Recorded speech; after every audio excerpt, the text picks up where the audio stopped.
Mabuhay! This is Maxi Rihanna and Plata and I'm from HM60.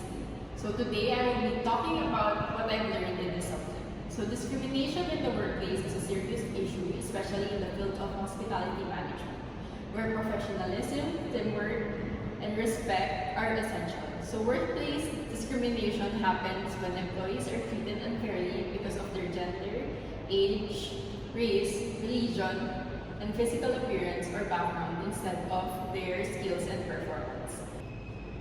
As future hospitality professionals, it is important for us to understand that discrimination not only affects us employees' mental health and confidence, but also the quality of service provided to guests. A workplace that promotes equality and inclusivity encourages employees to work and deliver excellent customer service. Learning about this topic taught me that hospitality managers have a responsibility to create a safe, fair, and respectful environment by enforcing policies, valuing diversity, and treating everyone equally regardless of differences. Once again, this is Maxi Rihanna M. Plata, and I'm a proud hospitality management student here in the University of the East Manila. Mabuhay!